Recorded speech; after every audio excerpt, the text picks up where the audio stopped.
other requirements have been fulfilled for the 2015 year. And so I have a presentation piece that I'd like to present, and I think maybe Don could receive this for you. Don Johnson has been instrumental in completing the TAP program for 2015. I know he's working very hard on it going forward. I especially would also like to thank Don for his efforts in safety, and Rose Barnes has been a pleasure to work with as well as a contact for us in loss prevention. So I have this presentation for you. In addition to the presentation, there is a cash award that's already been received in an amount of about $4,000. And then we also have a new addition to our TAP program for 2016 going forward, where there'll be additional discounting on your workers' compensation premiums as well. That will grow every year that you complete the TAP program up to 3 consecutive years. And so we hope that those benefits are something that can be put to good use, hopefully to help continue to encourage safety in the organization. So I present this. Don, why don't you come up here and present this to you with much thanks and appreciation for your support and for all the efforts of your staff. That's very nice. Thank you. Any questions? Oh, thank you, Doug. Don, would you like to say a word or two about where and what you're doing and what's going on? It's quite a program. It's an ongoing, evolving program, learning every day, lots of digging. They have a lot of resources we use. I lean on those guys heavily for a lot of things. Once in a while I get the opportunity to help them, but typically they're just one of our good part of the backbone of the safety program. It grows in every department, so I appreciate them coming down. Just maybe, could you throw out a ballpark idea of some of the savings with workers' comp and some of the other insurances that, because of the safety programs, we might be able to benefit Well, from? specifically on the TAP award, you're looking at a 1.5% discount per year that the TAP award is completed. So with this 2015 award on your next workers' comp renewal, that should be $1,000 to $1,500 additional savings, but that will grow every consecutive year that you complete TAP up to 4.5%. So down the road, as you continue getting the TAP award every year, you can expect about $4,000 to $5,000 in a cash award, and about an equal amount eventually also discounts off your workers' comp premium. And then as we control losses, as we drive down those losses, and we've seen among the members who have completed TAP, we did an analysis this last year. The TAP program is about 3 years old. And as we've gone back and done an analysis on those who have received the TAP award over the last 3 years, we can see a very distinct decrease in the experience modification factor on those members that have participated in TAP. And of course, as you're aware, the EMOD, or the experience modification factor, has a direct impact on your workers' comp as well. So in addition to that extra discounting we work in there, as we drive down that EMOD, you'll have additional savings on top of that. I just want to thank Don.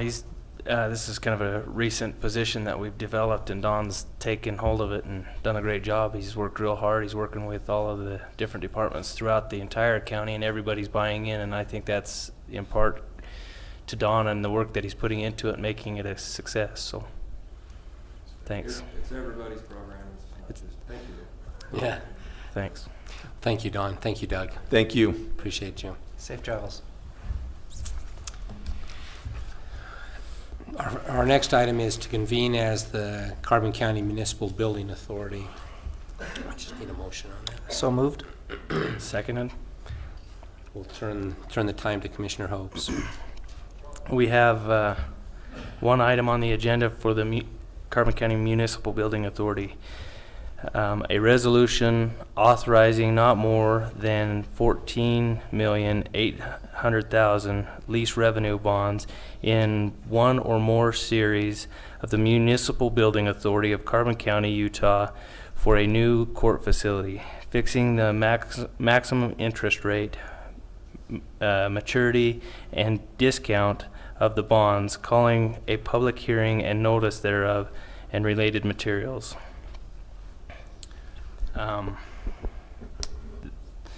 So we just need to have a public hearing on this, Christian? No, Yes, or- and you might want to mention a little bit about this, and that is that once this, there have been some questions as to what this is for. These court facilities would be built, they're currently being built and designed, as you've mentioned in previous meetings, but might be good to mention that again tonight, that these facilities are being designed and built under the direction of the state's Division of Facilities and Construction Management team. So the state has employed its architects and its designers to come up with a plan for a new courthouse which meets all of their current requirements. And it's my understanding, Commissioners, that the state would then lease this building back from the county and lease it in an amount that would allow the county to pay these bonds back for the amount of the lease that is being made. In other words, there would be no money coming out of the county's general fund to pay these back. There would be no taxes that would have to be sought for these bonds. With respect to the public hearing, it's my understanding the documents call for the public hearing to take place on the first commission meeting in May, which would be that first Wednesday in May at 4:30 as part of your regular commission meeting. So I think you just have to approve this, and then at that time we will notice up the public hearing. That notice will run a couple of times in the newspaper so that the public will be aware of that. But I think it's a good idea to mention tonight that that public hearing will be in May, the first Wednesday of May. Okay. Anything else, Commissioners? No, that'll set us up by, Commissioner hopes to move this forward, and it'll be a great addition. It'll be, we might as well mention, on the corner where the old building was, and of course it's being developed by the state courts in conjunction with the county, and like we said, it's good to have those kind of partners for the long term so that it puts another new building in our community, and it is also paid for through the court system. So that's the benefit I see in it. I think the other thing to note is that a contractor has been selected since our last meeting, Oakland Construction. So any contractors that would like to bid on any of the work in that building need to contact Oakland Construction, get pre-qualified, and work through them to do any of the work. Correct. Also, Commissioners, we've put out a work meeting which will happen on April 20th at 3 p.m. if there's public or different members of the community that are interested in the conceptual drawings of the building, because it's in the planning phase. We'll have a work meeting here in the Commission chambers on the 20th at 3, where the architect and the contractor will be down to talk about the direction that the planning is going, timing, and they'll be able to answer some more questions and stuff like that then. So we've invited Price City and different members of the community that have expressed interest in that building to come to that meeting. Could we notice that up also? Do you see any problem with that, Christian, if we were to either include that with the advertising as we start towards that May meeting, just so that we have other sources of advertising that work meeting? Yeah, and that work meeting's been, we've got that one, it's on the public notice website. We've sent that out in the newspaper. It'll be in the newspaper as well. So. Let's make sure we've got it there. Okay. I'll take a motion to adjourn and reconvene as the... I think we need to approve the resolution first. Sorry. I'll make a motion to go ahead and approve this resolution to go ahead and move forward to have that public hearing the first Wednesday in May. Have a motion. I'll second that motion. Any further discussion? All in favor? Aye. Aye, motion passes. Now I'll accept the motion to adjourn as the Municipal Building Authority and reconvene as the Board of Commissioners. So moved. And I'll second that. All in favor? Aye. Our next item then is a resolution approving the adoption of the Municipal Building Authority of Carbon County, Utah, of a parameters resolution authorizing the issuance and sale of not more than $14,800,000 lease revenue bonds in one or more series in related matters, as we've just discussed. So we'll take a motion on that, Commissioners. I'll make a motion to approve the resolution. And I'll second your motion. And any other discussion on that? All in favor? Thank you. Our next item is minutes from our past meetings. We do have 3 sets, and we'll go ahead and start with March 16th, which was a 3 o'clock meeting. Were there any changes or anything that we need to take care of in regards to those meetings, in that work meeting? I saw no changes. I'll Nor make did a I. motion to approve. Second your motion to approve the minutes? Any further discussion on those? All in favor? Aye. Aye. Just like to thank Lori for all her work on the minutes and getting re-minutes and other minutes sent out to us. Our next set is from March 2nd, and this was a regular commission meeting. Any changes there? The only thing that I saw, the 5th paragraph down where it says Officer David Brewer, it should be Officer instead of Office David Brewer. And I don't know if that was in the corrected minutes that you gave us. I didn't. Yeah, Christian actually caught that one. Okay. We're good there. Caught it a couple places. Okay. I'll make a motion to approve with the changes. Second your motion to approve the minutes for March 2nd with the changes that have been made. And any other discussion? I will I will abstain from this voting as I was excused from that meeting. So all in favor? Aye. Aye. Thank you. Next set of minutes is from March 16th, regular commission meeting.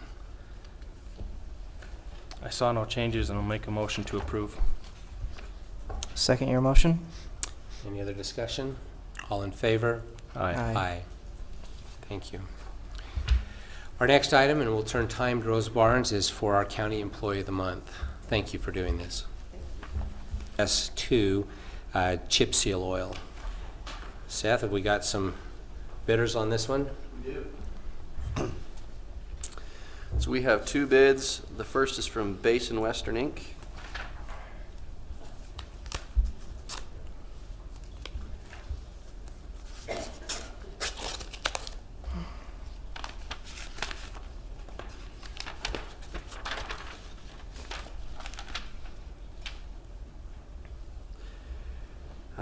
And it is for 25-ton minimum loads, $40.54 per ton, and 35-ton minimum loads is $37.21 per ton. It also talks about additional charges above and beyond. A demurrage charge will be applied at a rate of $18.75 per quarter hour for all time waiting to load or unload after 1.5 hours at the origin point, or after 3 hours from the destination point. So, there's that one. The next bid is from RNM Logistics, LLC.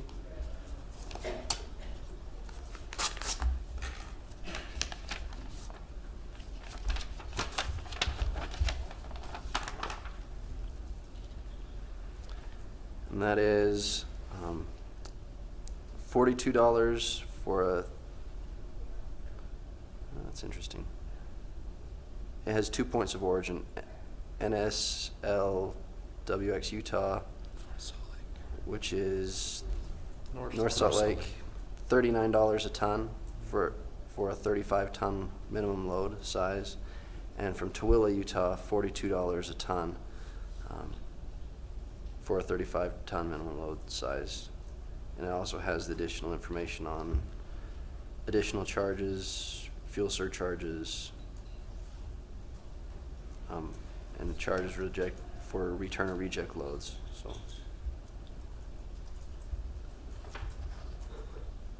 those are the 2 bids.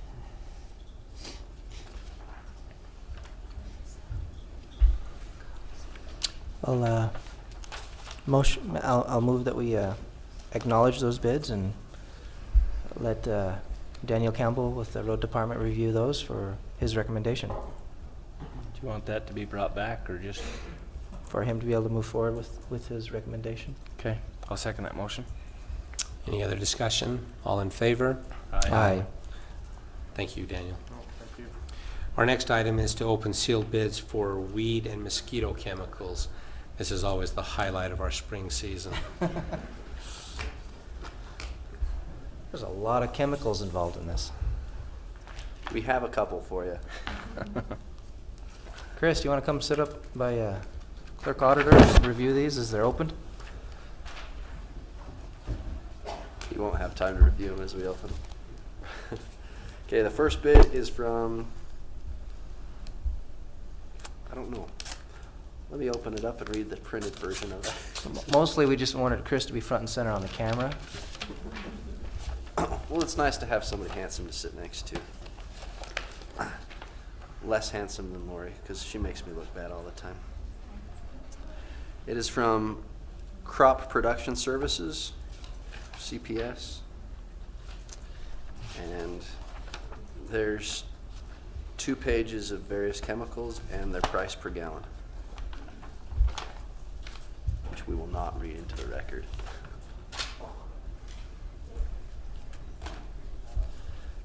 The next bid is from Gill Manufacturing, Inc.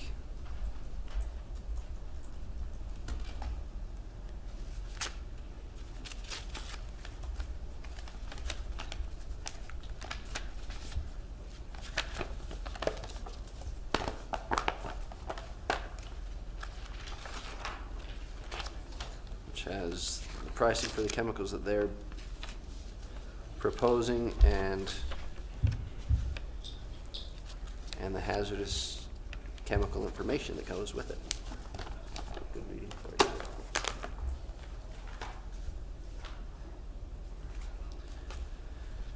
you. The next is from Univar.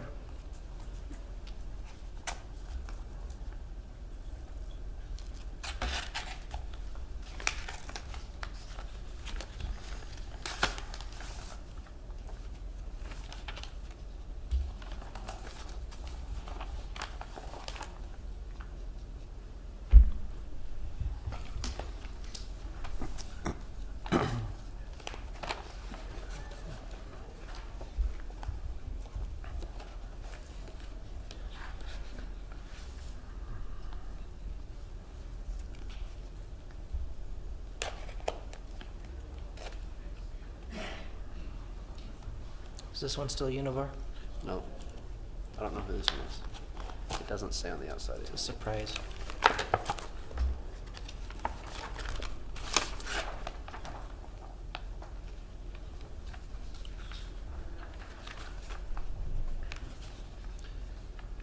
It is from Target Specialty Products, Inc.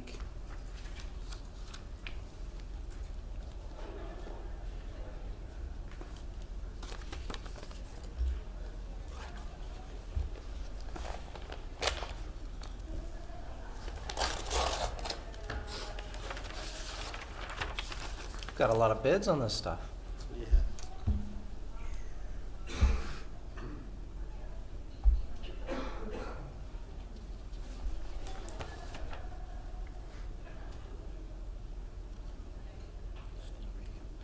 The next one is from Steve Regan of Spanish Fork. Who is that again? Steve Regan? It doesn't list. I don't know if that's the company name or his sales rep's name.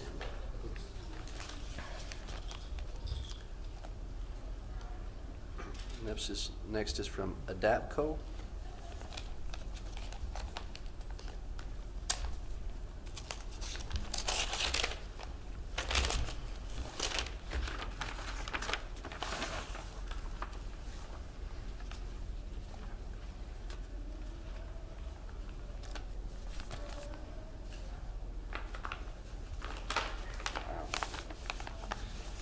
Next is from Red River Specialties.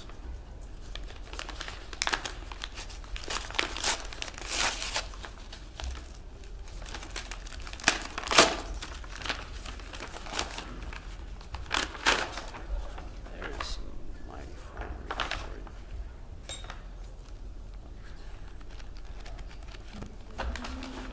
you. I'm really glad that Chris is going to read that one.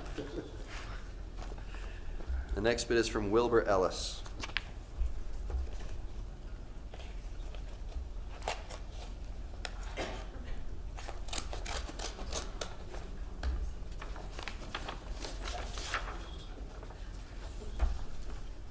Okay, and Commissioners, we'd like to remind you that the way these bids, or the notice for these bids went out, it's It's chemical specific, so the different companies were requested to provide pricing for all the different chemicals, and Carbon County will select and award those bids based off of the individual chemicals. So it's not a overall package for the bidding, it's each individual chemical. So the recommendation would be to acknowledge the bids and turn them over to the maintenance supervisor to review and award according to the pricing that's been presented. So moved. And Chris, you'll be needing to get these, I'm thinking relatively soon, wouldn't you? And potentially, as Seth mentioned, you might be ordering some from every one of these 8 companies that have responded. That's right. Depending on how they come through. I'll go ahead and second that motion, and if I can add that we'd just like you to report at the next commission meeting what not what recommendations, but what choices you made. Okay. Is that okay?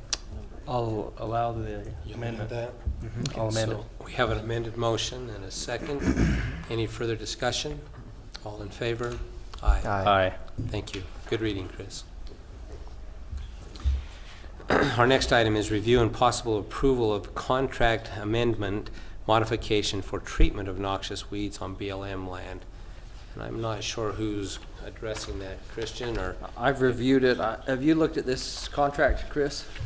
Yes, I looked at it. So it looks to me like they're gonna pay us an additional $10,000 on Right. top of what they have in the past, for a total amount of $30,000 to spray for BLM. Is that correct? Right. I think this is like a 5-year contract, and so they're gonna amend it for the next 5 years, and so they'll give us $10,000 per year.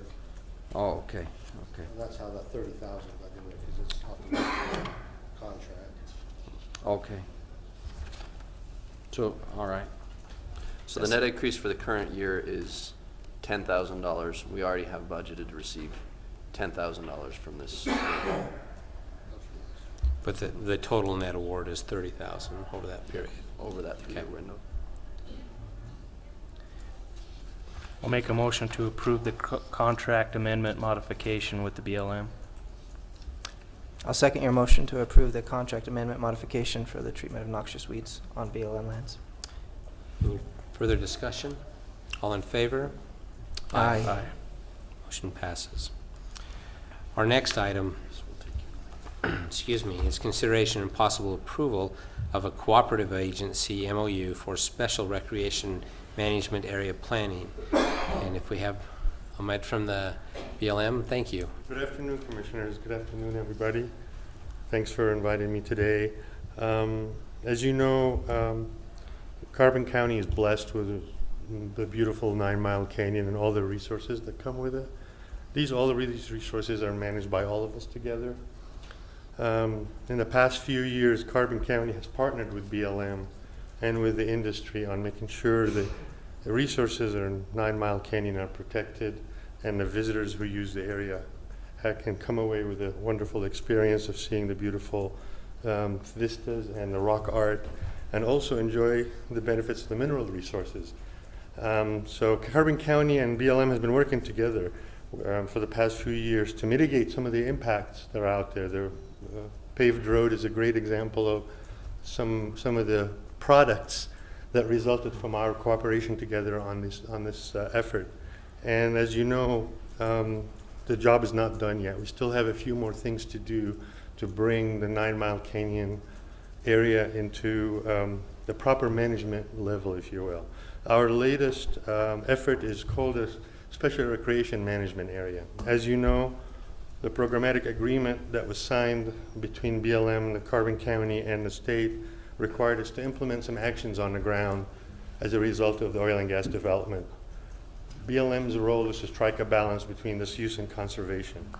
So this Special Recreation Management Area we're embarked upon hopefully will strike that balance to try and achieve a certain level of recreation in the area, but also allow some of the existing resources to be protected. So a year ago, BLM went out with a scoping document to try and solicit input from the public and from Carbon County regarding the issues that will be addressed in this environmental assessment.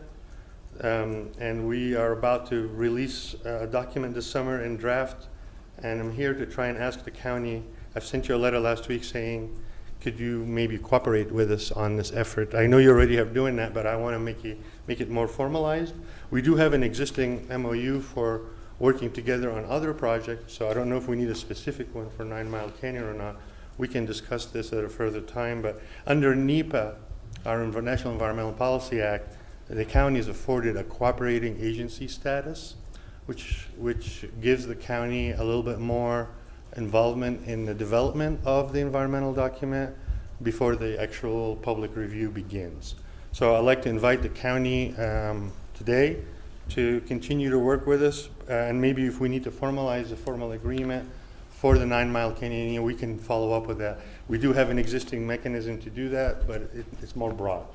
Rex and I spoke about this afternoon, and I haven't had a chance to go back and review the one that we had in the past.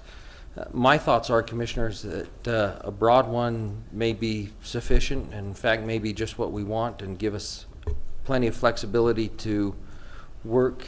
So I don't know that we'll need a new one, but I'll look that over with Rex, and we'll talk to Ahmed and you and figure out if we do need another one. I think the fact that BLM is here tonight inviting us to cooperate indicates we're probably not going to have any problems in doing that. So in at least exchanging information and giving input. So we'll look at that, but I'm guessing what we have will likely turn out to be sufficient. Do we need to take any action then at this point? I mean, really, we've already got what's in place. I think we're all interested in 9 Mile Canyon and the best use of that, at least from my personal standpoint, and also that having that cooperative agency status makes a world of difference to us as a governmental entity. But I don't know that there's any action to be taken because there's no new material here. I don't know that we need to do anything. I'll just put it on my calendar to follow up with Rex, but otherwise I think we can just go ahead and start working with the BLM on things, and I think we can figure it out by next week whether we need something in addition or not. Okay. Does that meet with your? That meets with my understanding too. We do have an existing mechanism that we can work under, and I'm here formally. I mean, sent a letter, but I'm here also being on a record as inviting you to join us. We can't do this job without you folks. So our office there is open to the county, and also let me mention Duchesne County and Uinta County are also been invited to be a cooperating agency in this process. So we will have a full disclosure and full public involvement in this process, and it should be no surprises by the end it comes out. It should be a consensus document for everybody. But thank you for your time today, and I look forward to working with you down there. Thank you. Thanks, Ahmed. Appreciate working with you. Yeah. I'd like to go ahead and make a motion, even though it may not be necessary, but just in case it becomes that way, we can save some time in the future. Just a motion that would allow for Christian to review the current MOU and to make adjustments as needed. Have a motion. And to coordinate with Ahmed in those particulars. That's fine. Commissioners, if I think if we were going to make any significant changes, I'd want to bring that back for you to review, but otherwise, If it's I'll just take- in general, yeah. yeah, but I'll look at that and we'll adjust as needed. So we have a motion. I'll second that motion. Any further discussion on that? All in favor? Aye. Thank you. Our next item is consideration and possible approval of to join a coalition of counties and to be added to American Stewards of Liberty's list for the comments on the BLM Planning Rule 2.0. I know Rex isn't with us. Are you going to speak to that? Yes, Commissioners. Rex asked if I would handle that. I don't know if you've seen the little resolution I drafted, but the gist of it is that there's a coalition of counties and other local entities being led by, primarily initially by Kane County, to engage legal counsel to prepare some comments in response to a notice that was in the Federal Register that indicated, looks like the Department of Interior intends to amend some existing regulations pertaining to procedures for revising or amending land use plans under FLIPMA. So we've been alerted to the possibility that these changes may not be in the best interests of the county. The consensus from a lot of people who've looked at that is that these changes would make it more difficult for counties to participate in the planning process under FLIPMA. And so there's a group of counties that want to submit comments in response to these proposed amendments. And they're being led by this group called American Stewards of Liberty. This looks like it's a nonprofit group that their website indicates that they take the lead on many efforts to protect private property rights as well as local involvement and control of property issues involving local areas. Looks like they've engaged some very competent attorneys. They forwarded us a draft of a preliminary comment outline indicating a lot of their concerns, such as things indicating that the proposed rules would instead of making them for example, the rules now say that land use planning shall be consistent with local plans. One of the proposals is that it will be consistent to the maximum extent the BLM finds practical, which is a diminishment in the county's the weight that will be given to the county's local land use planning. So to the extent we can make some comments to preserve the role that we've traditionally had and currently enjoy, as we've just discussed, it's been recommended. Rex has talked to these people. I've read their documents. The recommendation is that you authorize this group to go ahead and make comments on behalf of the county and in the county's name, along with other local entities. And they've also asked for a monetary contribution to this effort if it's at all possible. So I prepared a resolution along those lines, which would allow you to join in the comments that are being made with respect to these proposed regulations. Now, to my understanding, Rex also has an affiliation of sorts with this entity, is that correct? I don't know. That's possible, but I didn't ask him. He didn't volunteer that.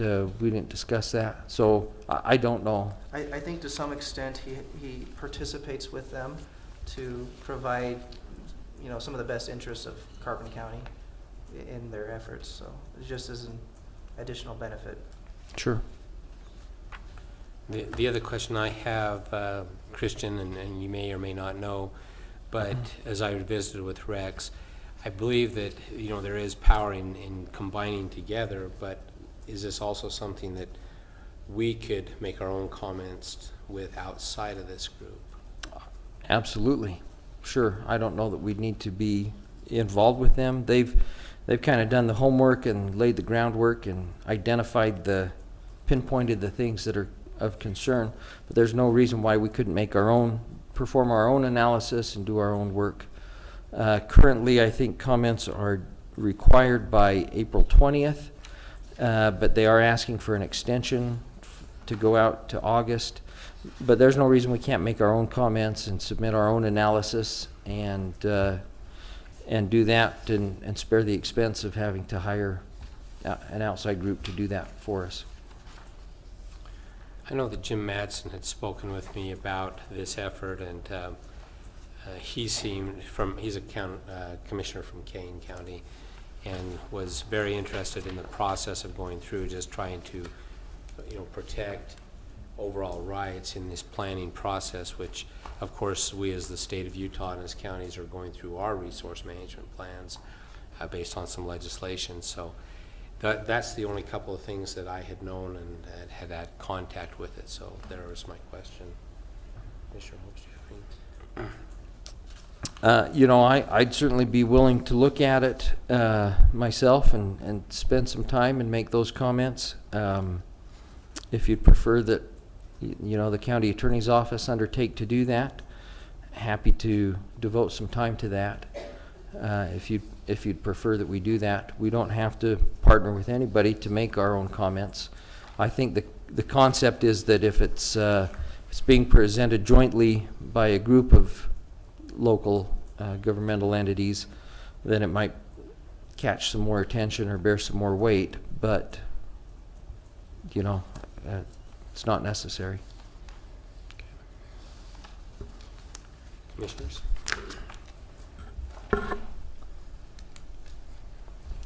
We've participated in group or groupings of counties and comments like this before. You know, and I think even at times we've participated and also included, aside from the group, our own comments. This one's a little bit unique maybe in that typically, so the coordination and the coordination of the efforts being made, though not by, for example, UAC or one county, it's being made by an outside entity who's not really affiliated at all with any of these entities. So that's where there might be a little bit of concern and where we'd be deviating from what we've historically done. Is there more weight when it comes from a non-governmental organization like that, the American Stewards of Liberty, than if the county submits it on their own? Well, I don't know that.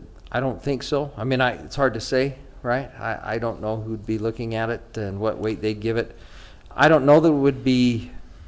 You know, sometimes it depends if they've got attorneys whose names they've recognized and have dealt with on in Washington, D.C. or on a national scale. That might lend a little more legitimacy.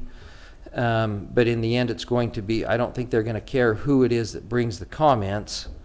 They're not going to care if it's an individual or a nonprofit group. They're going to see it comes from our county, and they're going to look, I think they're going to look at the validity of the comments and the strength of the comments. And so I think we have to assume that they'll look at our comments based on the validity of the comments themselves and not so much as who's bringing them. So it's hard to say. You know, I don't know the process, but I would hope that if we submitted our own comments, they'd bear just as much weight as if they were brought by somebody else. I think that the other thing, though, to consider is that these are attorneys who do this kind of thing regularly. You know, these are what they practice is natural resource law, and So it's a firm, you've looked into them a little bit, it's a firm that specializes in this type of thing. that's correct, out of Phoenix, Arizona. They're from outside the area, but they're providing comments on our behalf.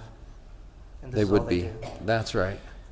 So, you know, I think I've just looked over their comment outline. It looks like they know what they're doing.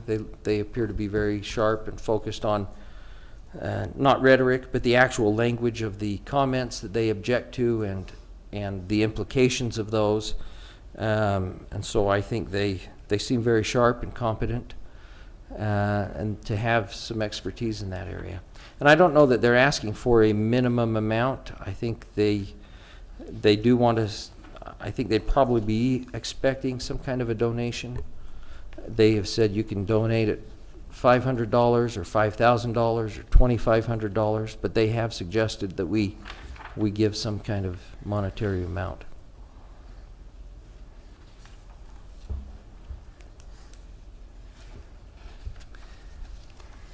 How much time can you spend to this? I can give it some time. You know, I'm happy. I would have to think we're not the only ones, that this group isn't the only group that's looking at it.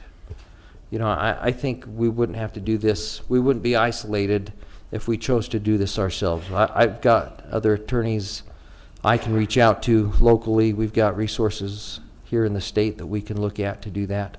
So I'd be happy to make it a priority and work with Rex, and we could come up with our own comments.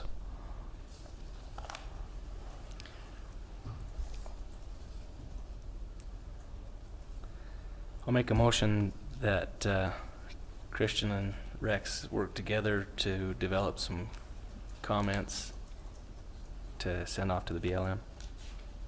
I have a motion.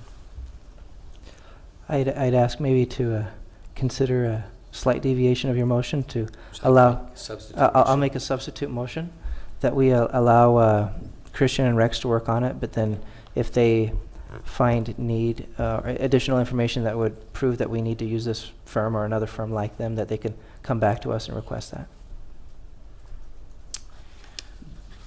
Have a Yeah. substitute motion? If, on your motion, if so, what monetary amount are you looking at? They have not stipulated, so it would be based on when they bring it back to us, we can make that decision. So, I don't know, I'm not planning on dictating that amount at this time. Okay. Though if you know, I mean, I'd lean towards the lower amounts of, you know, $500 or $1,000 or whatever, simply because we have Rex and we have Christian that are very versed in these subjects. I'll allow my motion to die. So we have a substitute motion. Would you like to second I'll that? second that. The only other consideration is that it looks like this group was asking for things to be sent in by April 15th.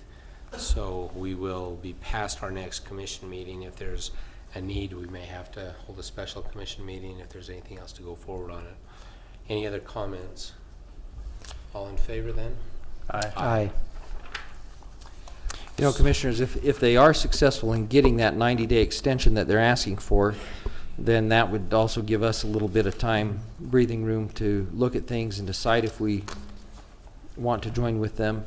But in the meantime, I'll proceed as if we're going to get comments to them by April 26th, Thank or you. whatever their deadline is. I've got April it here. 15th or whatever, yeah. Well, April 15th was the date the coalition wanted them by, but Right. we've actually got closer to 22nd or something? Yeah. Yeah. Okay, thank you. Next item is a presentation by Whispering Earth Farm, a nonprofit. Larry, it's your turn. No. Thank you guys for allowing me to be here today. My name is Don Allred. I am the founder and executive director of Whispering Earth Farms. We're an upcoming nonprofit organization working progressively for the welfare of local families that are in need of assistance in putting healthy food on the table. We've been working with USU Extension. Recently they've offered to have master gardeners come out, teach classes for us. We have worked with... You have a location where you're... Yes, 1733 Haycock Lane is going to be our primary location. We have a couple of other small garden spots around the area as well. We've worked with, or we're working with the disabled veterans. Matthew Heath is going to refer clients to us. We're going to be able to deliver vegetables to those guys over the summertime, as well as the senior center on Fairgrounds Road. We'll be setting up a little farmer's market for the seniors to go and visit and take And what they want. Matthew Heath's a nurse practitioner over at the Veterans Clinic. Yep, and he's gonna refer people to us. We're also on the agenda for having the Boys and Girls Club come out. I'll know next Thursday, or Tuesday, sorry, whether or not they'll be able to participate. So that's about it. Don, is this your first year doing this then, or did you This just? is, we founded last year. This will be our first full year in operation. It will be. Sounds like a big project. Well, I think we're kind of starting small. Last year we were able to create an abundance, and we really were able to see the impact that it had on people's lives when we were able to offer produce at a very low cost and give things away to people that were really in need. And we kind of wanted to scale it up a notch. So. Very good. Good information, and you'll keep us posted and where the gardens are and anything else we can do to help. All right, thank you very much. Okay, thank you. Commissioners, our next item is appointments to fill vacancies on county boards. You have that before you. We have, three boards that we do have some names for. First is the Carbon County Board of Adjustments. We're looking for 2 alternates only. The next one is the Housing Authority of Carbon County. There's 1 vacancy there, and the Carbon County Weed Board, that there are 3 vacancies. So we have Michael Corianis, who has applied for the alternative on the Board of Adjustments. Also Michael Corianis for the Housing Authority of Carbon County. And then on the weed board, we have Boyd Marsing, who has applied, and also Michael Corianis. Boyd Marcy is also interested in the Board of Adjustments. I didn't put that on there. But he indicated on his application either one, Okay. or both. Okay. I know Boyd's here. You okay with that, with 2 boards then? Yeah. Okay. So Commissioners, that's the item here. The applications are with us. I don't see Mike here tonight, but I believe both of you know who he is too. Are we going at these one at a time or all together? Well, why don't we go one at a time, Okay. just to make it clear? So the first one is the Carbon County Board of Adjustments. For the 2 alternatives, we have Michael Corianis and Boyd Marsing. Take a motion on those 2. I'll motion that we accept the candidates as applied for. I'll second that. Any further discussion? All in favor? Aye. Next one is the Housing Authority of Carbon County. There's 1 vacancy there. Michael Corianis has applied for that one. Christian, did you talk to David Wilkinson on that? Does that need to be a housing resident? You know, I did not talk to him on that. Yeah, after we advertised and then did this, he came in and indicated that he was doing some research and found that might need to be filled by a resident. I didn't think it did, but my recommendation would be we make that appointment provisionally upon, let's check it out and see. And if he can't serve because he's not a resident, then we'll have to notify him. But if he's able to, then why don't we make that possible? The board can't function as it currently is because it's not complete, and they haven't been able to function for some time. We need to get somebody in. Okay. So, so that we can move them forward, I guess we can come back and change it if new information comes to us, but, Yeah. did you ask for motions? on that? Yes. Okay, I'll go ahead and make the motion that we accept Michael Corianis on the Housing Authority I'll as second. applied. I'll second that motion. All in favor? Aye. Next one is the Carbon County Weed Board. We're grateful that we have 2 of the 3 that'll work on that, Michael Corianis and Boyd Marsing. I'll make a motion to appoint Michael Corianis and Boyd Marsing to the weed board. All in favor? I'll second Aye. that motion. Oops, I'm sorry, thank Sorry. you. Get ahead of myself. I was just thinking Mike's gonna be pretty busy, he's on 3 boards now. Yeah. All in favor? Aye. Aye, thank you.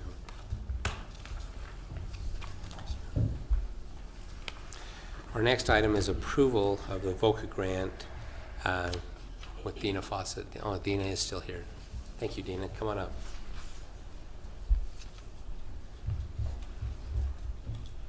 Good afternoon, Commissioners. I'd like to submit my grant for approval for the 2016 and 17 grant. We've done some increases on the grant that was allowable by VOCA. We've increased by $7,228.40. That's for salary, travel, supplies, and emergency funding. And I'd like to just get your approval for that. And you shot us an email, a cover sheet, during the meeting. I did. I just was able to finish it. I just made those changes that you had asked me to. Okay, so that's, okay, good. I'll go ahead and make the motion. So this, what you sent us has the changes that we requested? Yes. Okay. I'll go ahead and make the motion that we accept the grant. You've got to get that in the next day or 2, right? I Okay. need to get it out. I'll second the motion. Any other discussion? All in favor? Aye. And thank you. Do you want me to leave it with you to sign it? Yeah, that'd be fine. Why don't you let Sandy have it, and then we'll Okay. get it back to you tomorrow? Tomorrow's fine. Okay. Yes. Thank you. Thank you, Dina. Next item is a report from our County Tourism Department, Office of Tourism. Shali, we'll turn just a little bit of time to you then. Yeah, there's one right there on Christian's desk. Pretty fancy. Thank you. Let's see. You need the projector, right? You want the projector on, Yes, Shali? please.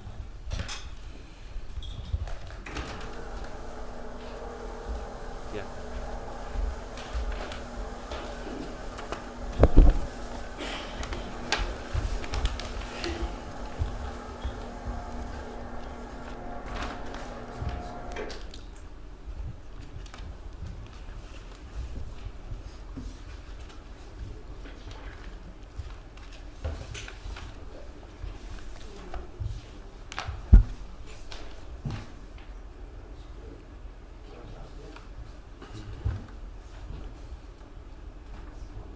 Do you need a blonde's help?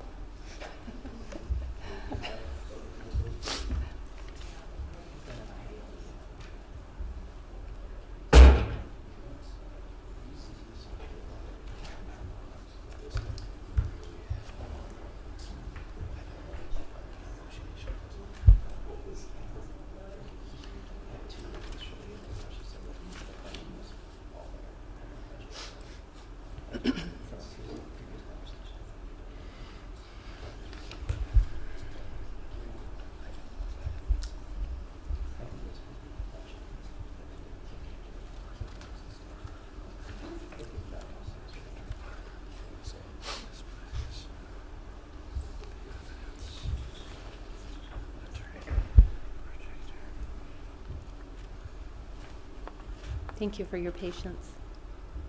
We love technology. There we go. Good afternoon, and thank you for the opportunity for us to present a few of the items that we've been working on the first quarter of 2016 in the Carbon County Office of Tourism. First of all, I'd like to talk a little bit about the TRT and TRCC tax revenue that we've generated in the first 2 months of the year, and these are current reports. And in February, we generated a little over $50,000, well, $53,516, which was a huge jump. We're now calling the hotels to find out what that is attributed to, but we're over $10,000 from last year in February, and January is about the same. So that's really exciting that even though the oil and gas industries and the coal mining industries are down, tourism related taxes are up. The next thing I'd like to talk about is the Road to Mighty campaign that the Utah Office of Tourism is doing this year. For the last several years, they've done the Mighty 5 campaign with the national parks, which has been extremely successful. It's won first place awards all over the nation. And now they are promoting the roads to the Mighty 5, which we happen to be right along. This Friday, I'll be meeting with the Utah Office of Tourism and some of their representatives to strategize how we can work together to promote Carbon County as one of the roads to the Mighty. We have some new grant activity that we're currently involved in. In 2016, our approved budget shows $20,000 in matching funds that would be available for the same amount granted by different groups, one of which is the Utah Office of Tourism, which would be a total of $40,000 in grant money that we are working on right now. We're also very involved with the Utah Office of Tourism and their Tourism Matching Performance Fund, which was $21 million this year out of the governor's office. So that was a huge jump from 18 out of the Utah Office of Tourism, and we'll be applying for that for brick and mortar projects as well as some marketing projects outside of the state. We're involved in a Dinosaur Diamond grant, the Art Place America Community Development Grant, and also there are quite a few new grants, one of which is the Waypoint Grant through the Utah State Recreation Department, which we'll be working on.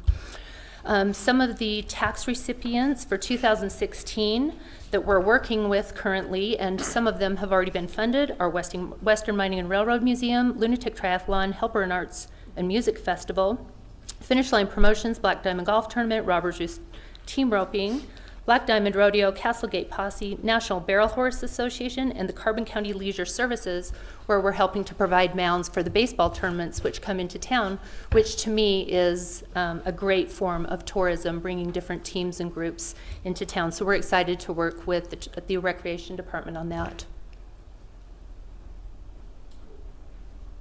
We are on social media. We are on Facebook. In less than 1 year, we have over 5,300 likes. We've discovered that our Throwback Thursday are the most popular posts with thousands of likes and comments versus the hundreds that we get on our other posts. So these photos are the ones that have received the most likes. Price Main Street photo has reached over 25,000 people, and it's Price Main Street in the 50s. Utah High School Rodeo Association proposal. You guys have probably seen this already. We were on the proposal board, assisted with design and production of actual proposal, and then events like this typically bring in millions of dollars into the community in a very short amount of time. And to the right, you'll see the actual proposal. Mass media, some of the different articles and features that we have had in the past couple of months. Everyday Gun Magazine article, Casey was fundamental in that article. MSN Travel, top 20 U.S. road trips with stunning scenery you have to see for the Dinosaur Diamond. ABC4 News feature on Spring Canyon, the Story Trek on BYU TV, At Your Leisure Story features, Sports Beat Radio, Utah.com feature, and Go Travel Sites feature. North Springs Shooting Range, we have done a rack card redesign. It's actually in the white packet in front of you. We have actually had that printed, and it was given out during our International Sportsman's Expo that we participate in. And then we also do a day pass promotion where we give out thousands of day passes for the gun range.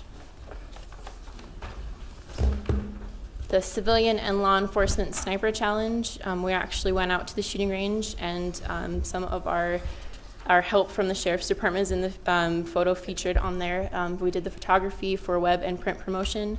We called and emailed over 100 law enforcement agencies in the state to register individual officers and SWAT teams. And we also worked on a custom promotional package for participants, which includes discounted hotel rooms and catering services.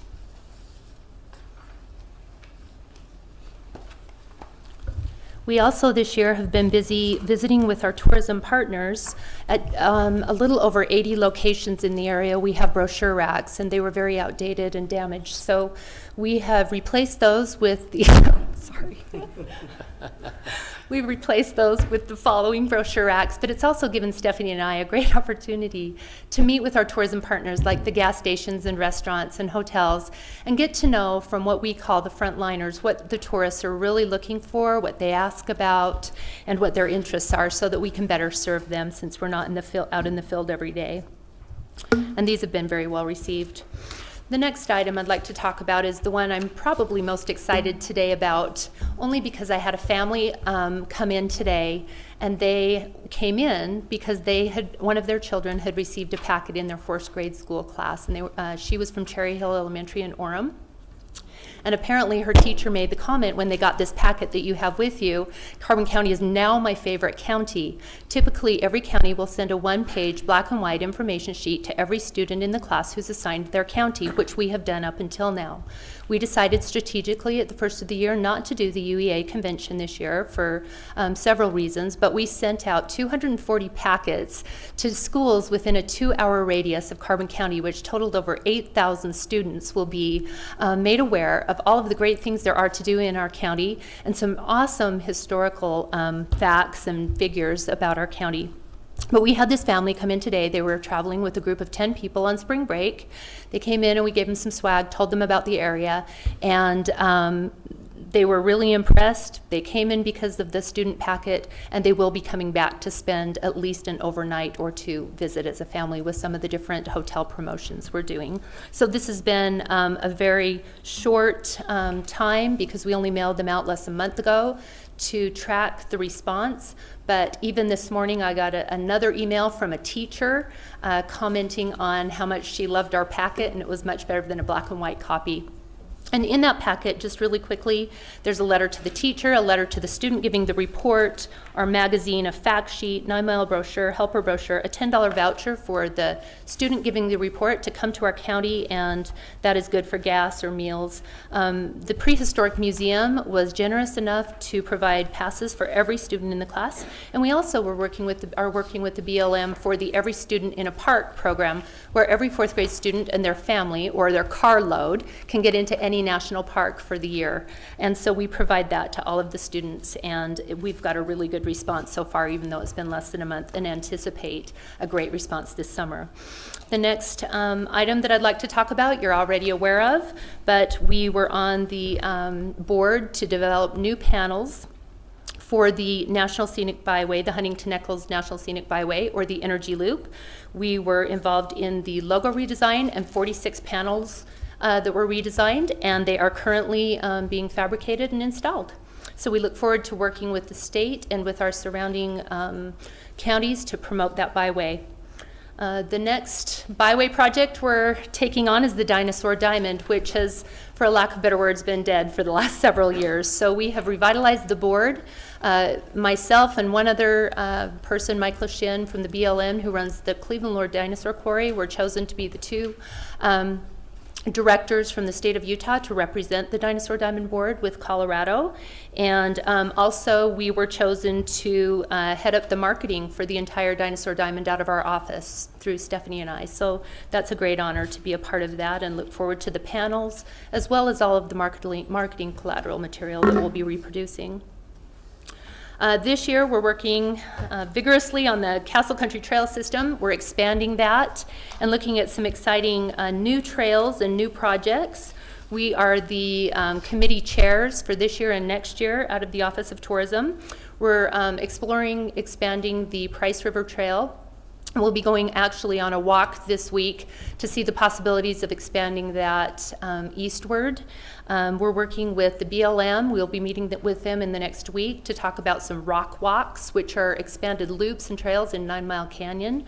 That we're working with them to not only create a tourist destination where families can take a little bit of a walk or have a picnic and have restrooms available to them, but also to preserve the history and the archaeology and the artifacts that are there.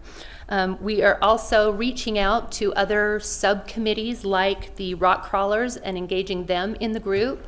And it's really exciting to, even though we're a new group, to bring new blood into that organization. It has been our #1 tourist attraction in the last couple of years. So we're moving forward heavily with that.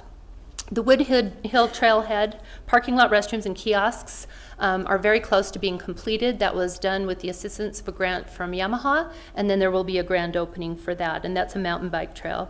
We're also busy planning our 2nd annual Castle Country Trail Ride, and we're planning on doing that the Saturday of the Carbon County Fair.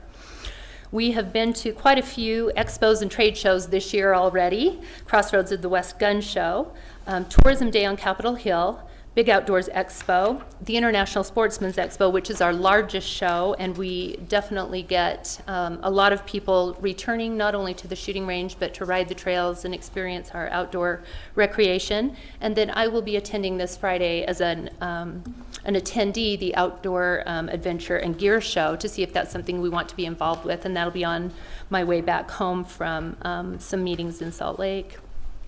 Go West Summit, as most of you know, I have 43 confirmed appointments with international tour bus operators to encourage tour buses to come through Carbon County on their way to the national parks, but not only just to eat now, but to stay overnight. One of the ways that we're doing this is when I returned, I met with some of our tourism partners like the hotels, tourism affected businesses and restaurants to strategize half-day and full-day itineraries to encourage these bus loads of people and tourists to come and have an experience in Carbon County, which would require them to stay overnight and then be on their way, which they're very open to. So I'm working with local groups on that at this point. But I did meet more than 43 people and individuals who represented the international tour bus community, and it was very successful, and they're very open to stopping here.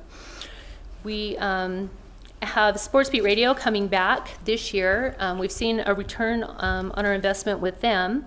They come and do a tour through the heart of Utah, which is counties in our surrounding area like Emory, Sanpete, and Sevier that don't have a national park, a metro area, or a ski resort, so they don't receive the funding that a lot of these areas will receive. And so we collaborate together and join together as a partnership, and we sponsor this tour. This year we're going to be taking them to the shooting range, and we'll be doing that on a trail ride, and then they'll hold a live remote from the shooting range. And it's fun being the first place they stop because we show them such a great experience most of the time that they talk about it in all the other areas they go to. So it's been fun having them here, but not only that, but they have a way of enticing their listening community to coming to our area. And then we're also very involved in local community support, even though we are a tourism office and our primary charge is to get people here from outside the area and create awareness and getting them spending money and spending the night. We really enjoy working with the local community, and as you can see on this slide or on your sheet, that we have booths at several different events and golf tournaments and business meetings in town, and then we also provide swag for the following on the right-hand side. So those are just a few of the things that we're involved with. Most importantly, to get people to town spending money, and those results show in our TRT and TRCC taxes, which help everybody in the county, and we see that ripple effect. So I appreciate your continued support, and if you have any questions, I'd love to answer them for you. Thank you, Shali, for that presentation. And Stephanie, we know that as we continue to diversify in our economy, how important tourism is, not only to us, but to the state of Utah. And so thank you for your hard work there. Appreciate it. Thank you.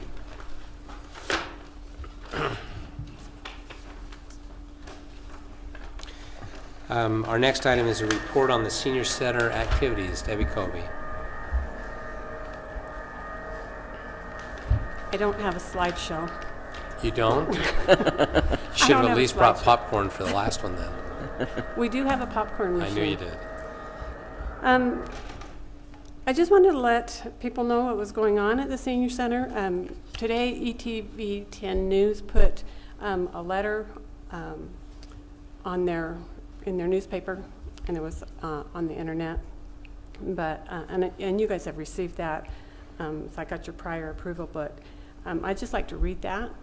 Carbon County Senior Center continue, because there's been a lot of misconception about, because we went down one day on our lunch schedule. There was a lot of misconception that we weren't going to be open, that the Meals on Wheels were not going to continue to receive meals, and that's not true. So I wanted that to go out.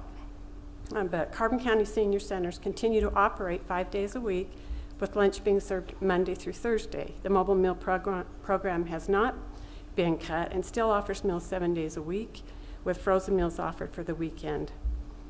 We serve the residents of Carbon County who are age 60 and older, and the mission of the Carbon Senior Centers is to promote the physical, emotional, economical well-being of older adults and to promote their participation in all aspects of community life. A large part of the Senior Center's efforts focus on a well-balanced daily meal. So, in an attempt to continue to serve lunch on Fridays, we're asking both businesses and individuals to sponsor a Friday lunch. Looking at food prices and the number we hope to serve, we estimate it costs about $350 to serve a well-rounded Friday meal at the Price Center and $90 at the East Carbon Center. We have already received pledges for several Friday lunches, and then I've listed some of those.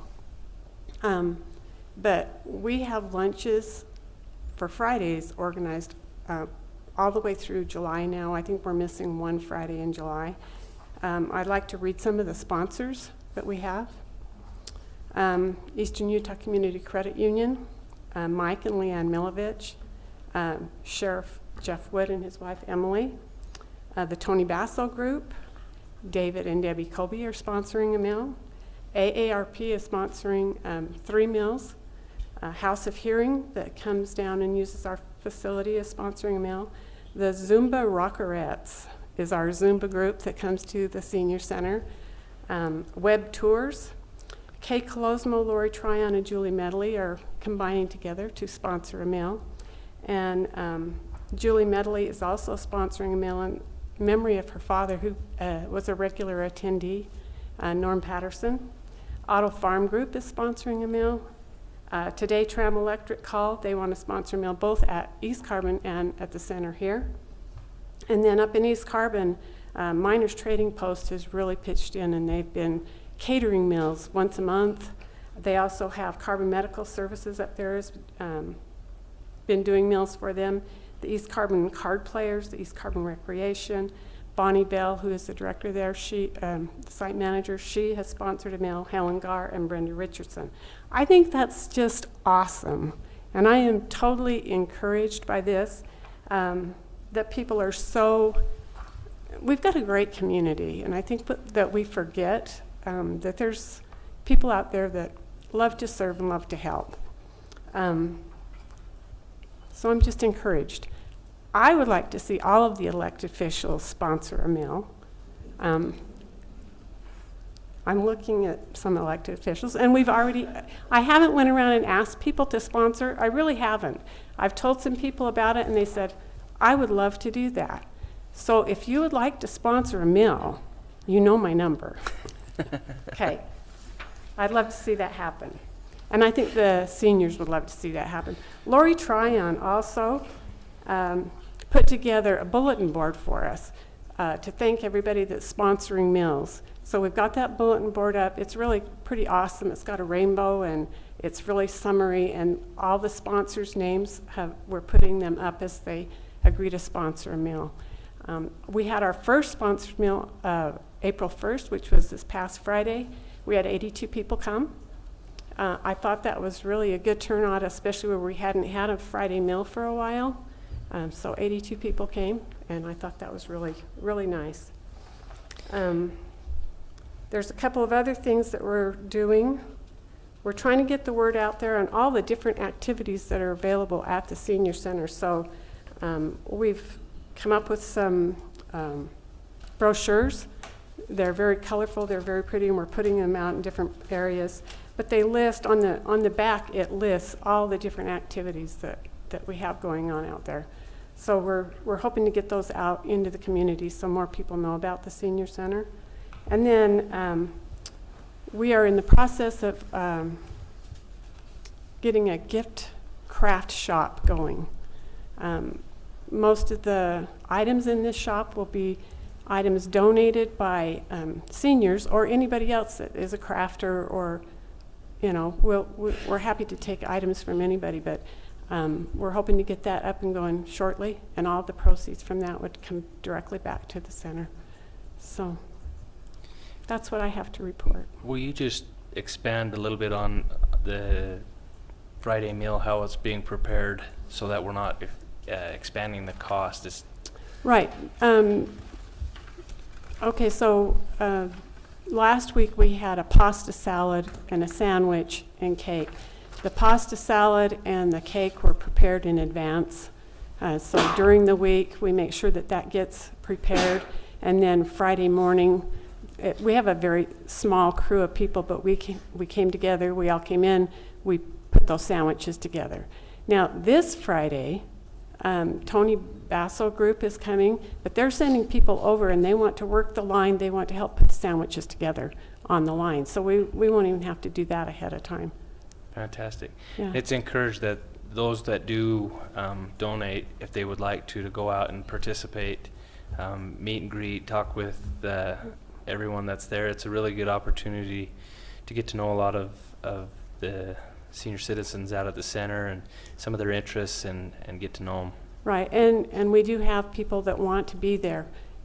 On the day that they, because we give them a date, this is the date that you will sponsor, then they want to be able to be there so that they can greet. If they want to help with stuff, they can help with stuff. I just see a lot of positive coming out of this. So I've just been really encouraged by it. You know, Debbie, we have one of the finest centers in the state of Utah, and thank you for, managing that and keeping it that way. But also, as far as programs, as I've looked throughout the state and things that we offer, so that's a good credit to our community too, and those volunteers and others that spend their time there. And it is a very, very good facility. Yes, and the gift shop will be run by volunteers.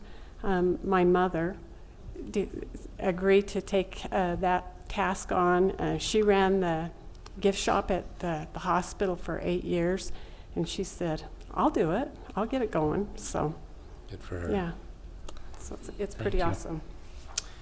Thank you. Anything else you'd like to add, or other questions? Okay. Well, our next item also pertains to the senior center, Debbie, and we'd ask you to go through and take a look at rates that are charged. This would not necessarily be changing the scoping or the policy in regards to those rooms and facilities, but if you'd like to go ahead, that next item is consideration and possible approval of fee adjustment for rental of rooms and at the Carbon Senior Center. Okay. So if you'd like to go ahead and discuss those with us. Okay. I gave you a chart, you guys should have that, do you have that? Mm-hmm. That showed the previous rate schedule. So a classroom to rent from 0 to 6 hours was $15. If you wanted it on the weekend or evening or more than six hours, it was $30. And the same is if you wanted to do the entire classroom, 45 and then 90, and the theater was 45 and then 90. I just felt like those were really low. And we really don't rent out the rooms much at all. So we do have a few people that rent them for different things, and usually it's something that's tied directly to the seniors. I often refer them over to the event center if they want to rent something, but there are occasionally when we do use our rooms. I would like to see the room rate doubled from $15 to $30. And then if they want to use our equipment, our audio equipment for our projectors and that we would add an additional $15 onto that. So I have it split out with, just the room, and then if you want to use the equipment. And all I've done is just doubled everything.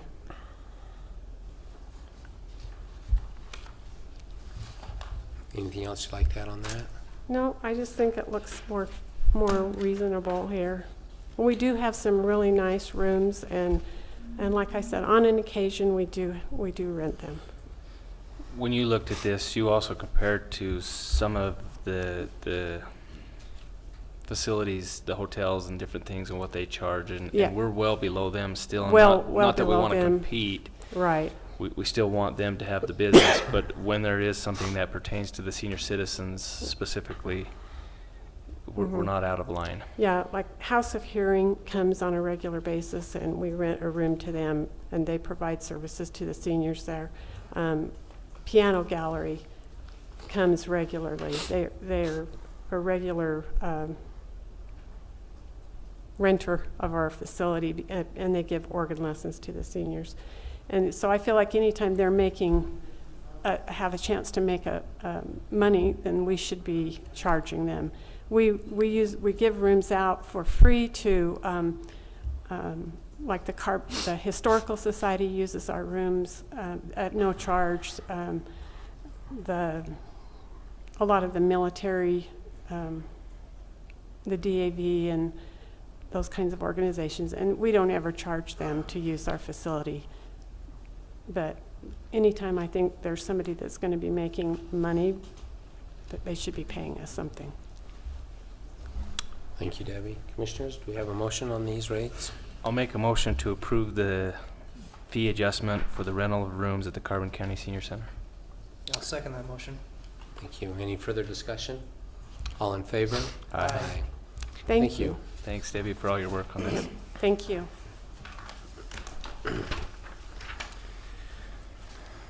Next item is consideration and possible approval of an agreement for joint or cooperative undertaking to establish a public insurance agency mutual for the purpose of administering the Utah Search and Rescue Act. Christian, it looks like you're on. Commissioners, this is something that we've received from the Utah Search and Rescue Advisory Board. This is based on new legislation that passed a bill providing that there would be insurance. Well, it's not. They say it's not an insurance program, but it's a program, as I understand it, that allows us to, our local search and rescue team, to receive some reimbursement for some of the expenses that are incurred when they have to go out. I think it also provides that there's going to be possibly fees charged to those who are required to be rescued, but mostly this funding will be provided by the legislature or by donations, so we can then seek reimbursement for material and equipment, but not for salaries when the county expends money to perform a rescue. And so they set this up, and they ask every county that wants to be part of it to sign this interlocal agreement.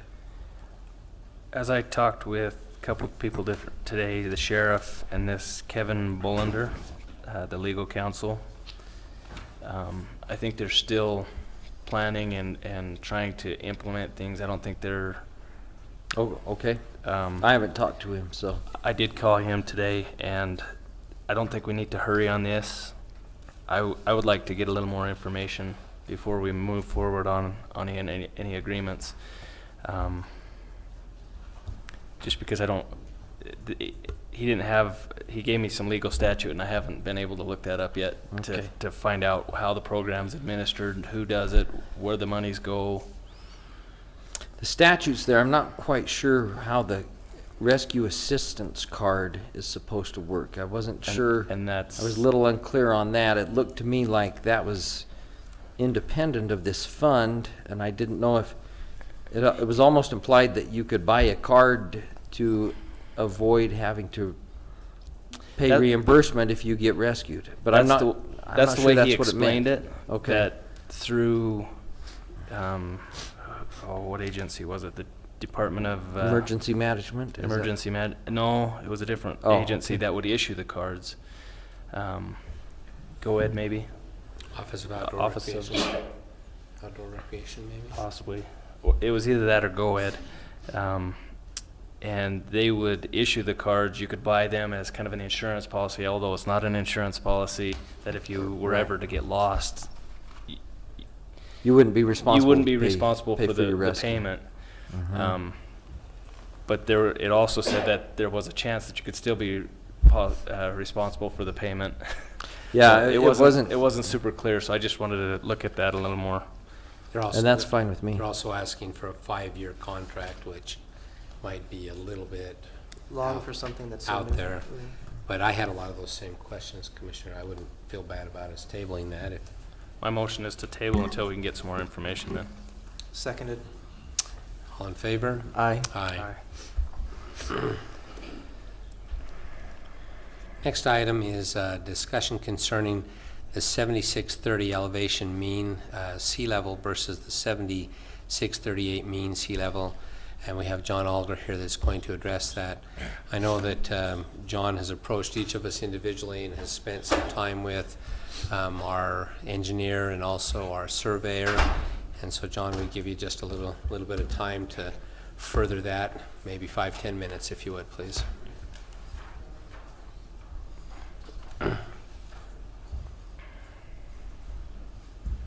I'll give you a second to read through that, and then I'll read it over to everybody here. Why don't you go ahead and read it, and we'll just follow Okay. along with it, please. Well, first I wish to thank Ben Grimes, Curtis Page, and Commissioner Casey Holtz for having a meeting with me. That's the one you was talking about there. Over the boundary line between Carbon County residents and the USA, which is really the USA and residents in the Belotus subdivision. I think there's other areas around the lake that's affected by this also. Then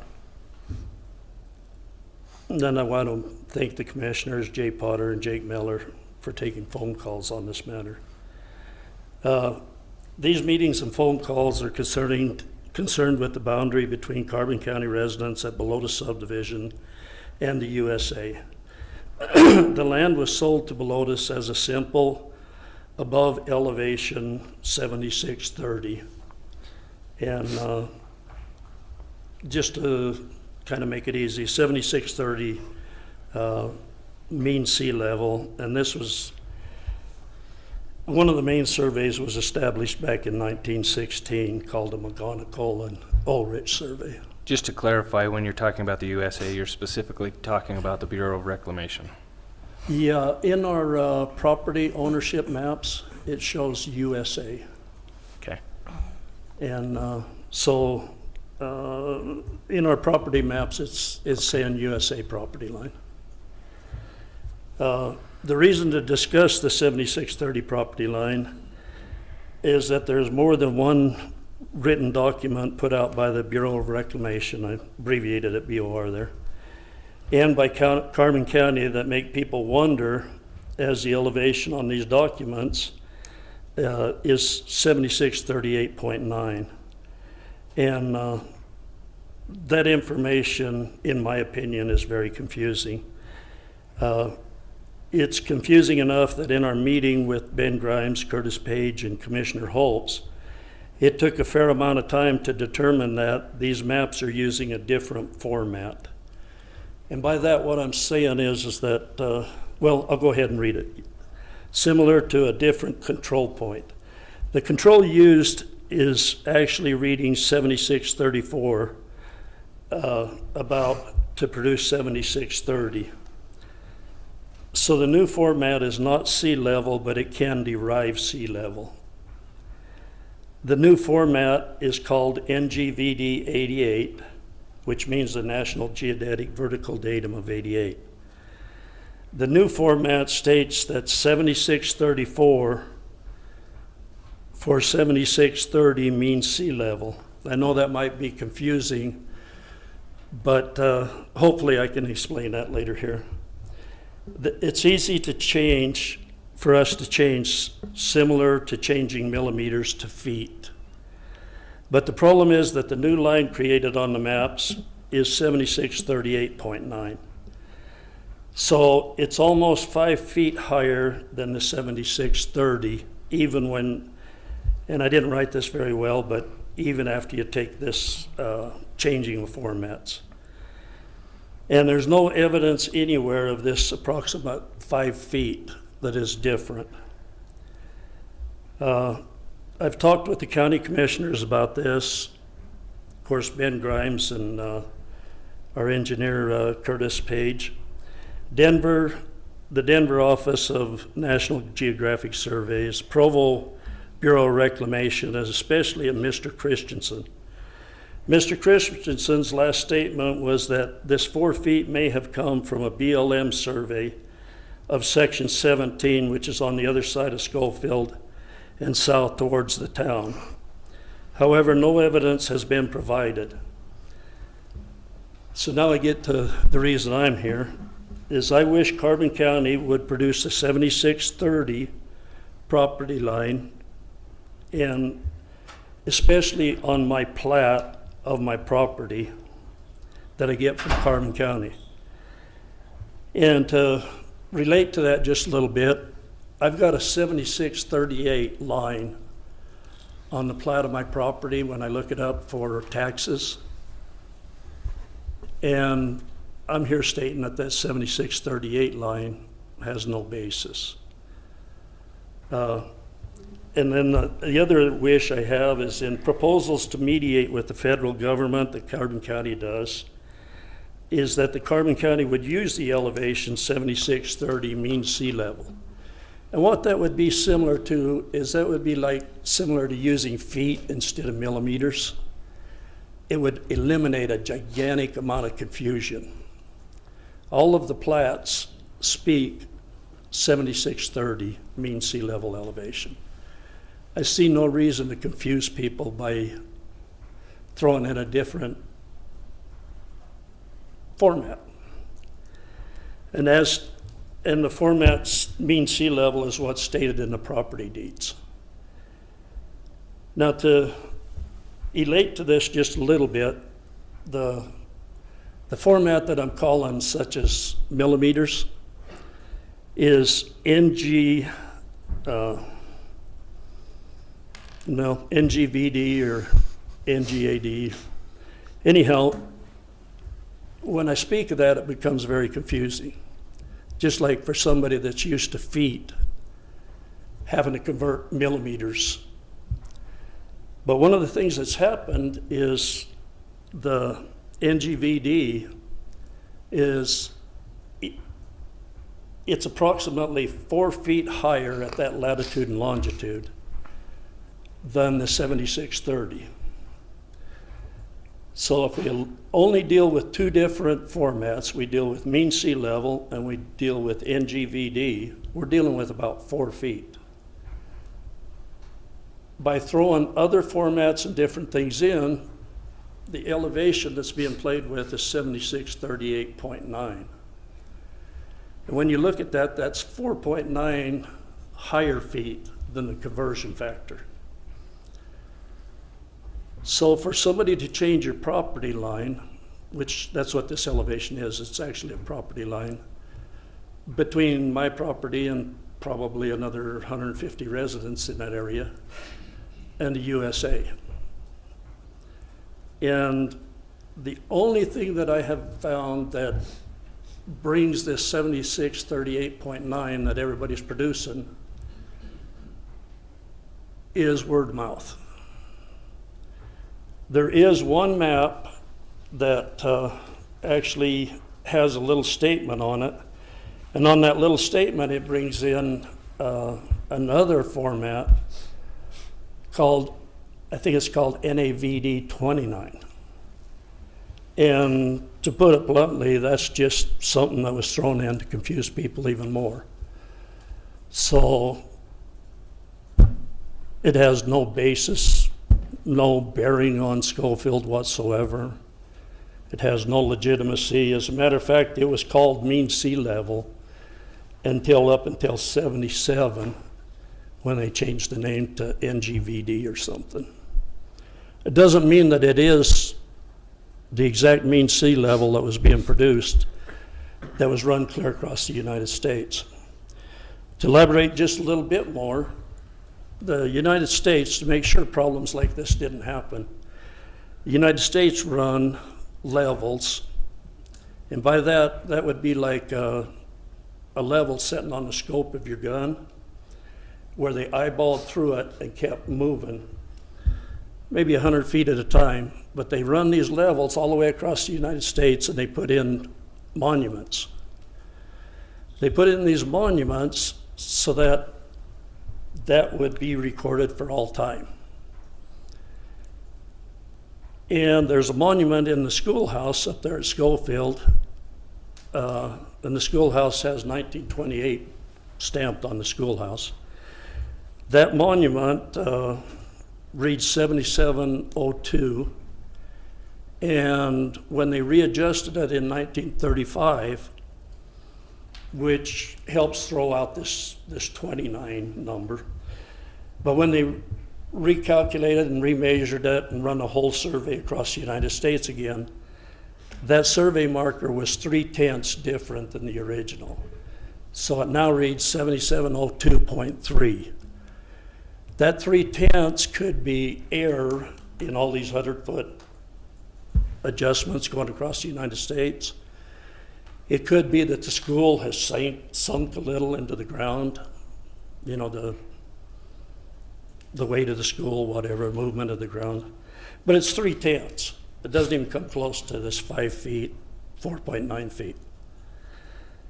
So basically, what I'm saying exists up there at Schofield is about 2/3 of the homes that are below the 7638.9 line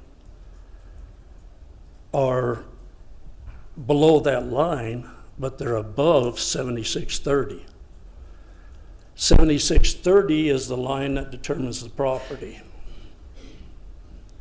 7638.9 is not a line that determines any property boundary. So I wanted to bring this in front of the commission. One of the things that's being done is there's a bill that is helping to clear up the problem with the Schofield homes that are below. There's a bill up there that is suggesting that we clear up the problem with the homes up there that are on USA property.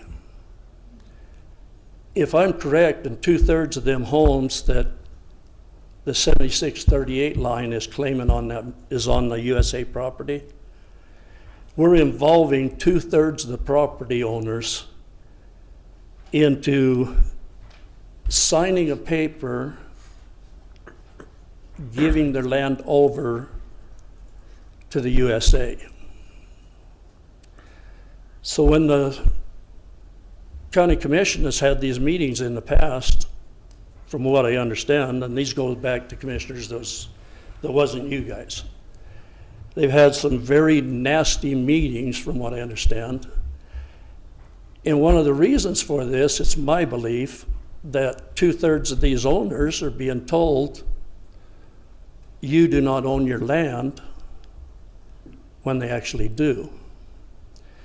And so you can kind of imagine that they're not going to be really willing to sign a document saying, I'll do all these things when their land isn't on USA property boundary. I don't know if this makes any sense to you guys. I see that Ben's back here, and he could help clarify it. But the one thing I will say, if we don't want to use mean sea level, and we use this NGVD, which is like using millimeters, that we use the correct number for 7630. And that correct number would be about 7634. It changes with latitude and longitude. Where mean sea level stays, back in the day that survey was done, there wasn't even calculators. You know, these guys run levels like you do with a level on your house. So anyhow, I guess to reiterate, my problem is we're creating a line on maps that's putting, one of the things it's doing with my property in particular, I'll do it first, mean sea level. Mean sea level 7630 puts my property out of USA. USA cannot claim my property. Mean sea level 7634 takes in my complete property, which is 120 feet, even though there's 4 foot in elevation. So mean sea level wise, if you say, well, at 7634, then my property belongs to the USA. And there's no evidence anywhere. After all of this, I've been studying this for a month now. And people may say, well, where does he get the power to go study this? I started surveying back in 1966. I surveyed for a lot of years, so I know a little bit about it. I'm not licensed or nothing like that. I don't survey. I haven't surveyed for years. But I do have some knowledge on it. And I also have knowledge that's back before the calculator was invented also. But anyway, so you can see my predicament. When I go and I look up my property at our courthouse here on a property plat, there's a big line running across that, what would you call it legally? It puts kind of puts my property not worth nothing. I guess they call it painted or something. But that line says, hey, this property doesn't belong to John Alger. This property is on the USA property line. And being as there's no basis for that, none whatsoever, I'd like it removed. And if we're gonna put a property line on there, I'd like it to be the 7630 elevation, which there is proof of the yin-yang that is what the mean sea level elevation is. And let's say that for some reason you don't want to use mean sea level and you want to stick with this UGVD or whatever it is, well then put the true number that relates to 7630, which is approximately NGVD 76. NGVD 7,634.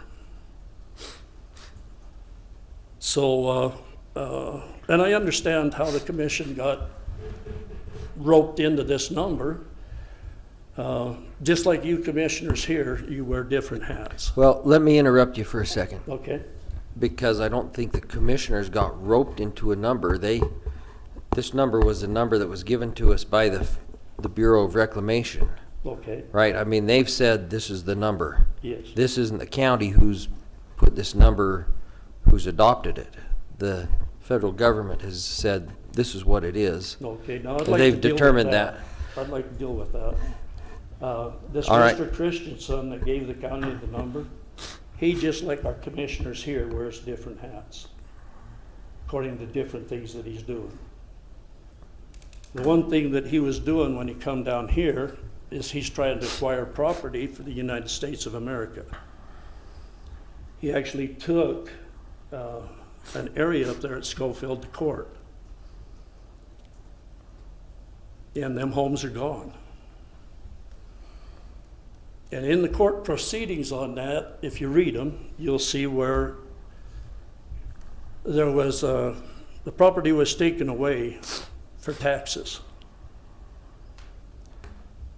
And the property being taken away for taxes, not only was it taken away for taxes, but I'm not sure if it's who it is with the county that sells it back to the county in the legal proceedings. But either way, it was sold back to the county in legal proceedings. There's something like a year and a half that went by, and it was put up for sale.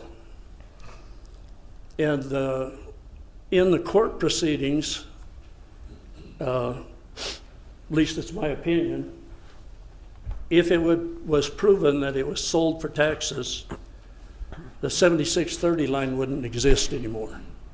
However, the way it was proven, and this was by Mr. Christensen in the notes,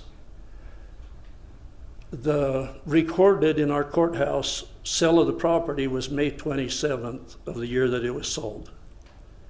And somehow Mr. Christensen produced a May 29th, so we're talking 2 days. He produced a May 29th date for the date of the sale of the property. Now, I've tried to reproduce that. I cannot find in our county records anything that tells me when the auction date of sale was. However, I guess what I'm getting at, so that you understand where I'm coming from with Mr. Christensen wearing different hats. His job in that court hearing was to clear that land.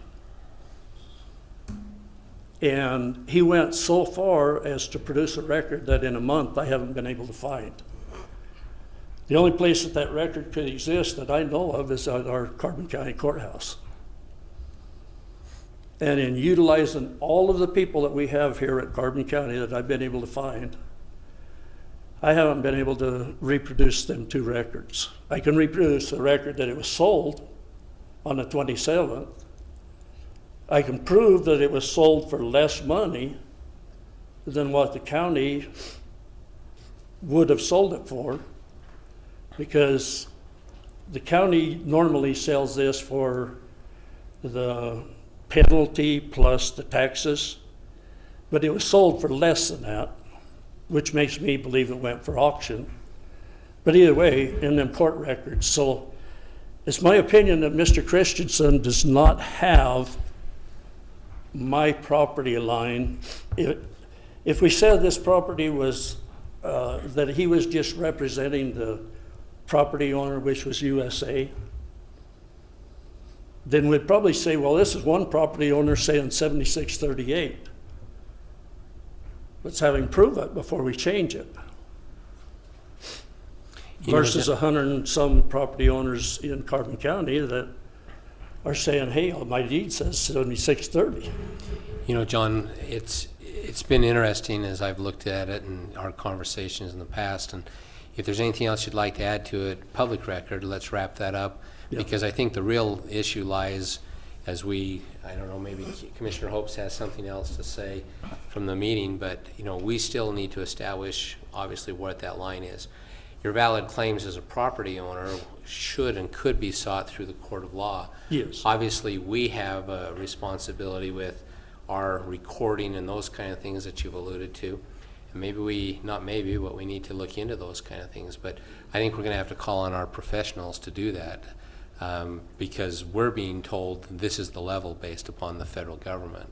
Yes. It doesn't mean we have to believe them, but that is where the battle is with them. It's not with the county at this point in time. So we need to, be diligent and move that forward. So if there's anything else you'd like to add to it, let's do that, and then we'll wrap that up, and we'll have to have some further discussions with engineers and our surveyors and with the attorney. The simple thing that I'd like to add is that our county surveyor can determine that in very little time. I've talked with Mr. Christensen up there at the Bureau of Reclamation in Provo. So far, he's been able to provide me zero proof of this extra 5 feet. So what I guess I'm saying is that I can prove it don't exist.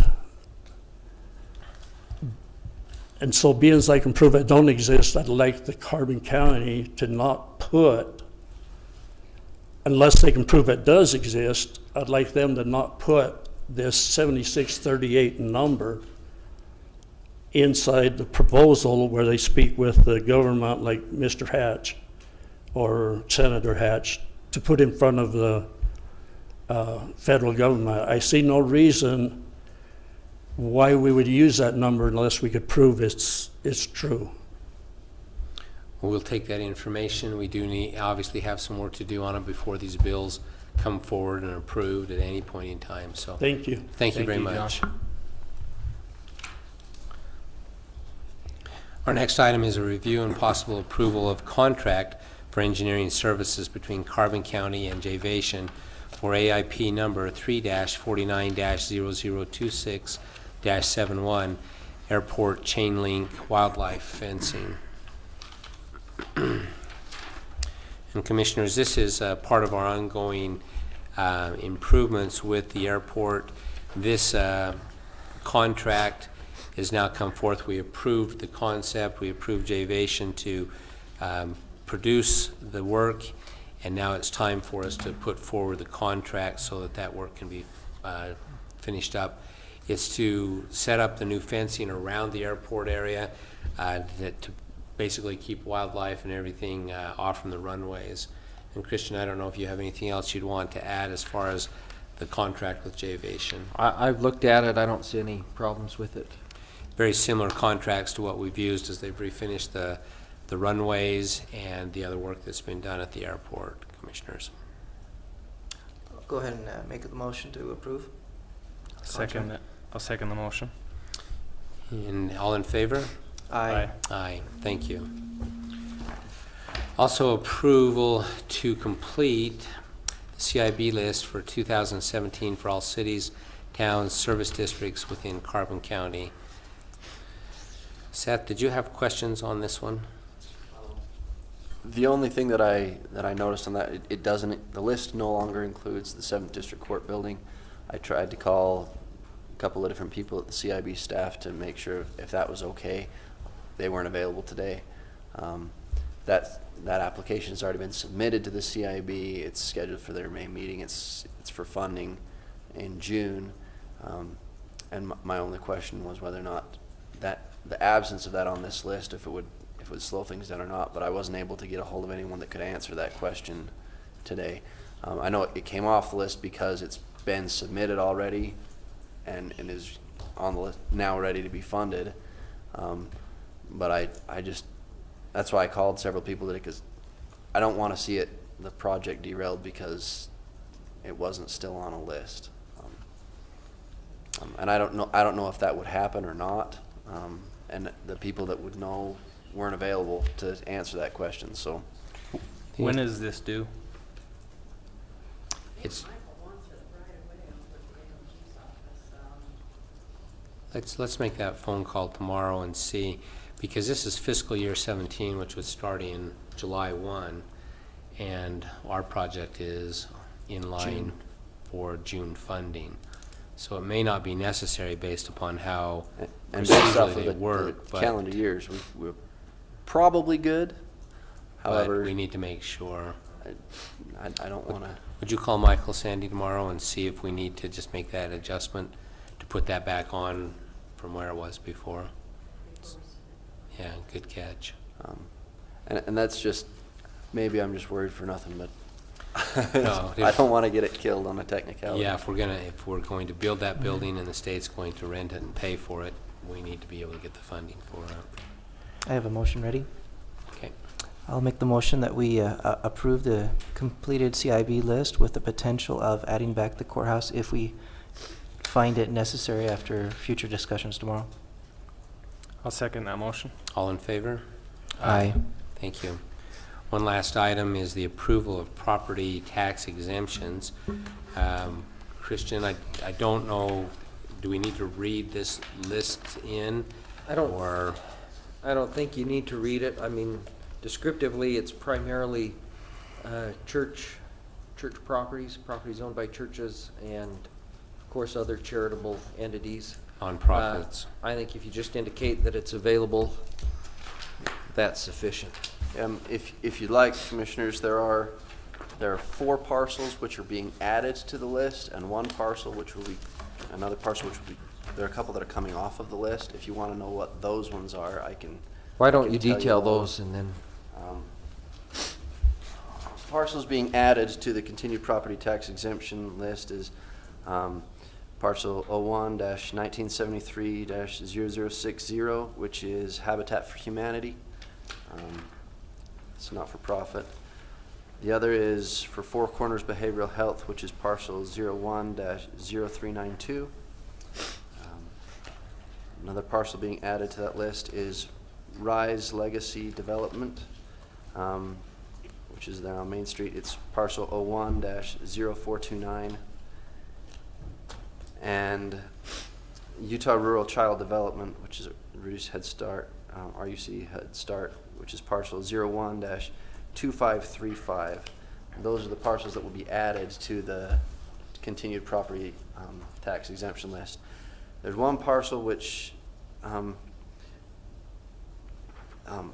the East Carbon Community Church sold 2 parcels which were removed from the list because they're no longer not-for-profit, no longer owned by a not-for-profit. And the parcel that'll be interesting for the commissioners that I do want noted in the record is parcel 1C-0348-0003, which is owned by ABC Learning Center and Library. They did not submit the required paperwork. They received at least 7 or 8 phone calls from my staff and 2 or 3 from me personally to try to get them to fill it out, get it submitted in. They've come before the commission before for donations, but they haven't been willing to provide the paperwork necessary to receive a property tax exemption, which they would be entitled to if they signed the form and submitted it back in. It'll come back. If it is removed from the continued property tax exemption, I know that they will be back before the commission in 3 months saying, we need money and we can't pay our taxes. So my problem is, based off the rules, it should be removed from the continued property tax list. They haven't met the rules, it should be removed. They will come back before the commission and they will want the money to pay their taxes, get it waived. But they haven't been responsive to any of our calls. So as it currently stands, they are being removed from this list. And we have made exhaustive efforts to have them contacted and get put back in. But you will hear this one again, and the county will be held as the bad guy for taking them off the list. And I think it's important that people know that it's not our fault. Duly noted, and we'll take a motion on that item. I'll make a motion to approve the property tax exemptions. I'll second that motion. And all in favor? Aye. Aye. Take a motion to dismiss. Motion to adjourn. Seconded. Thank you.